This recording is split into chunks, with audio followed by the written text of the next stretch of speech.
भाव रूप परमात्मा जाका नहीं अभाव, अपने को जाने बिना खोजे हरि का ठाव। देखो, परमात्मा की जिसको खोज है या जो भगवत प्राप्ति करना चाहता है, तो ये दोहा कह रहा है कि तुम जिसे खोजने जा रहे हो वो तुम ही हो। बस जिस रूप में तुम हो उस रूप को नहीं जानते, इसीलिए तुम ईश्वर को खोजने जा रहे हो। इतनी बात है, बाकी कोई समस्या नहीं। दोहा कह रहा है कि भाव रूप परमात्मा, इस संसार में अगर कुछ है तो परमात्मा है। हाँ, दूसरी सब चीजों का अभाव है। पंचभूत का अभाव है, दृश्यमान जगत का अभाव है, इंद्रिय मन का अभाव है। ये बदलता है, आज है कल नहीं है। लेकिन जो है, जो स्थिर है, जिस पर ये पिक्चर चल रही है, वो चेतना का पर्दा, वो परमात्मा ही है। तो भाव रूप परमात्मा माने अगर कुछ है तो वो परमात्मा है, दूसरी कोई वस्तु नहीं है। अब ये हमने सुन लिया कि भैया परमात्मा के सिवा और कुछ भी नहीं है। श्लोक भी सुना हमने, अस्थावरम जंगमम व्याप्तम यत् किंचित सच्चराचरम। चराचर जगत अस्थावर जंगम जितना है सब परमात्मा है। तो फिर पूछेंगे, अगर विवेक है तो आदमी तुरंत उस कहने वाले वक्ता से प्रश्न करेगा कि अगर आप कह रहे हो सब परमात्मा है तो क्या आप जानते हो? यदि आप जानते हो तो मुझे भी बताओ कि कैसे हम पहचाने कि वही है। प्रश्न होना चाहिए, जिज्ञासा नहीं होनी चाहिए। ये मूढ़ों की बात है, वो कहने लगते हैं। सबने कहा अरे भैया सब भगवान है, तो वो भी कह रहे अरे हाँ भैया सब भगवान है। हाँ, एक कदम और आगे, अरे सब भगवान है, ले कहने लगे। लेकिन विवेकी ऐसा नहीं करता। विवेकी प्रश्न करता है कि कण कण मां बसे हो जग के परम विभु, फिर कौन्यो कण मैया काहे ना लखात। प्रभु आप कण कण में बसे हो, सुना है हमने, लेकिन हमको किसी कण में आप नहीं दिखाई पड़ते।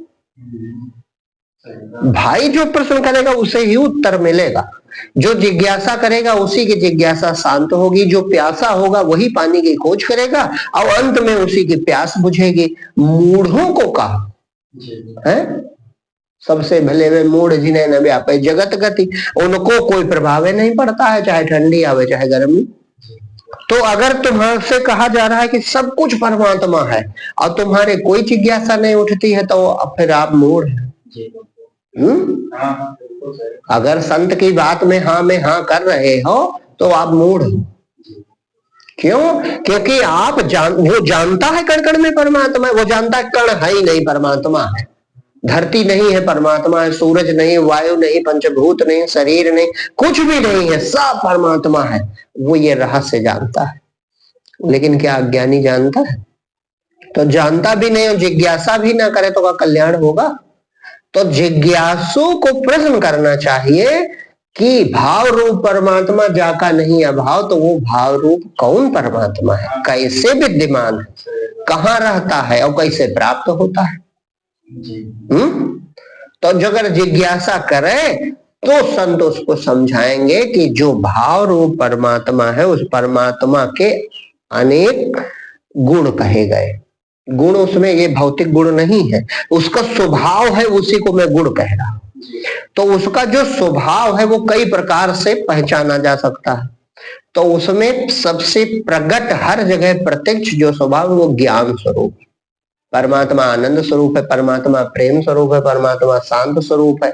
लेकिन सबसे प्रकट हर समय तीनों काल में कौन सा है? ज्ञान स्वरूप, चैतन्य स्वरूप। तो जो चैतन्य स्वरूप है सिर्फ वही है। तो वह चैतन्य स्वरूप तुम हो। काहे? अगली लाइन है, खुद अपने को जाने बिना खोजे हरि का ठाव। भगवान को खोज रहे, अपने को खोजो। तुम कौन हो? इस शरीर में चैतन्य क्या है? इस शरीर में ज्ञान स्वरूप क्या है? इस शरीर में जानने वाला सबको क्या है? जो ये मैं के रूप में उठ रहा है, यही परमात्मा के किरण है। ये जो मैं के रूप में प्रोद्भासित प्रकट हो रहा है, बस फर्क क्या है? अभी थोड़ा अज्ञान है, ये इंद्रिय ज्ञान को तुम अभी हमारी बातों से सुन रहे हो, इसीलिए इसका नाम अहंकार या मन कहा जाता है। इंद्रिय ना ज्ञान करें फिर भी तो तुम रहते हो। इंद्रिय काम करें, इंद्रियों का ज्ञान हो तो यह मिथ्या और झूठा ज्ञान है। लेकिन झूठा ज्ञान जिसको होता है वो सत्य है, बस इतना जानो, वो परमात्मा है। झूठा ज्ञान जिसको होता है, क्यों? क्योंकि है सत्ता एक ही, तो इसलिए ईश्वर ही हर हाल में है। अब झूठा ज्ञान क्यों हो रहा है? ये उसकी बलवती माया है। ये हर समय जब प्रकट, जैसे स्वप्न में भी प्रकट है, तो स्वप्न में भी इंद्रियां हैं, स्वप्न में भी शरीर है, स्वप्न में भी जगत का अनुभव हो रहा है। तो कहो फिर वो मिट गया? हाँ मिट गया, लेकिन मिटकर भी क्या तुम मिटे? इस तरह अपने को पहचानो। स्वप्न मिट गया, इंद्रियां मिट गई, इंद्रियों के अनुभव मिट गए, लेकिन क्या जिसको वो स्वप्न दिख रहा था वो मिटा? वही तो तुम हो कि कोई और है? इसका मतलब वहां भी तुम सत्य थे, तुमसे वो सब सत्य हो रहा था, भ्रमित थे तुम। जैसे अभी वो था कि है दूसरा कोई नहीं, मैं खुद का अनुभव कर रहा, मैं ही अनेकों रूप में हूँ, जी रहा हूँ, मर रहा। तो ये इस जगत का ज्ञान है, लेकिन स्वप्न में तो तुम लागू कर सकते हो क्योंकि वहां जाग आए हो। वहां ऐसा है कि नहीं है? वहां का शेर तुम ही बने, वहां का जो शेर जिसको खाने जा रहा था वो जीव भी तुम ही बने अलग से। वही तुम जानते थे मैं एक शरीर हूँ, मैं शेर भी हूँ, ये तुम नहीं जानते थे। जिस धरती पे खड़ा हूं धरती भी मैं ही हूं, ये तुम नहीं जानते थे। जिस बस से यात्रा कर रहा हूं या बस भी मैं हूं, यह तुम, यानी अपने विराट व्यापकत्व को तुम नहीं जानते थे। क्यों? देखो, जो व्यापक है क्या वो एक देशी हो सकता है? हो सकता है, भ्रमित हो सकता है? जैसे तुम थे व्यापक, सारा जगत वो स्वप्न से, पहले उदाहरण समझो, सब कुछ सर्वाधार तुम थे, लेकिन तुम एक शरीर में कैद थे कि नहीं कैद? तो एक देशी कैसे हो गए? यानी भ्रम की बलिहारी है अज्ञान की। अज्ञान तुमको सब शरीरों से हटा के एक शरीर में कैद कर दिया उसने।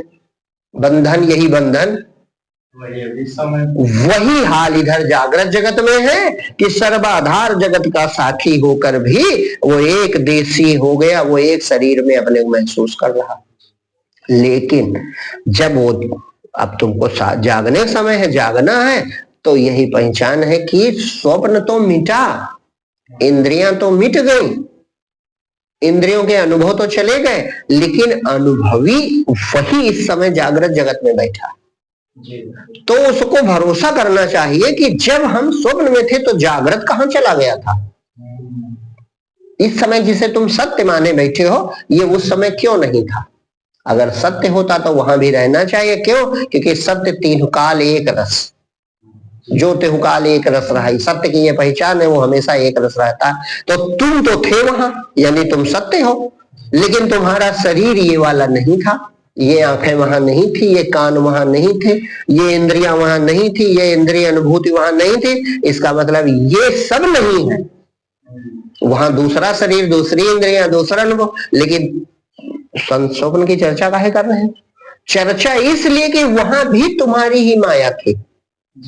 वो बिल्कुल झूठ नहीं, वो मिथ्या जरूर है लेकिन बिल्कुल झूठ नहीं। उसी से समझ में आएगा कि देखो वहां स्वप्न में जब हम थे तो ये जागृत का शरीर और ये सब हमें होश नहीं था। अभी इसका होश है तो वो गायब हो गया। तो इसका मतलब तुम कोई निराकार सत्ता हो। लेकिन अब वो दोहा फिर आ गया, भाव रूप, यानी है। स्वप्न में क्या था? जो था वो सुबह बच गया। भाव माने है, तो है वही, दूसरा कुछ नहीं था। बस इसी तरह यहां हाल है रूप, जो इसे पकड़ो है तो वही हो और कोई नहीं। बस इसी में टिके रहो तो ये अकेली सत्ता बच जाए। शरीर न मानो अपने को, इंद्रिय न मानो अपने को, इसका ज्ञाता निराकार चेतन मानो। यही ध्यान का तरीका है, यही धारण करना है कि दूसरा कुछ नहीं है, मेरे अतिरिक्त मैं ही हूं, अथवा ये मैं परमात्मा ही हूं। न धारण कर सको तो ये धारण करो कि ये मैं, जो मैं को छोड़ना नहीं है, मैं को सौंप दो, भगवान तुम ही हो मेरे रूप, ये करो। और जैसे अपने को पहचाना, अपने को जाने बिना खोजे हरि का ठाव। जैसे अपने को पहचाना बस कल्याण हो जाएगा, परमात्मा का मिलन हो जाएगा। ये तो नहीं केवल पहचान लेना है बस।